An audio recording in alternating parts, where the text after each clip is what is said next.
grupo. Mais uma. Olha esse taponzão. Mais uma carpa monstro. Monstro não. Deve ter aí, tranquilo, 3, 4 quilos. Pega aqui na beirinha. No modo mais simples possível. Uma linha solta, uma boinha bem pequenininha, um pedacinho de bambu. Eu acho que esse é o melhor método.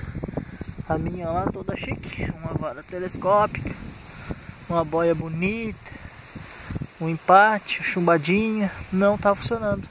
O que tá pegando é nisso aqui, ó. Uma linha grossa, um anzolzinho, uma boinha e um pedaço de bambu. Olha o tamanho das carpas que tá dando. Mais uma carpa aí de uns 50 centímetros mais ou menos. Hoje a fritada vai ser grande. Fritada não. Vamos ver se eu asso.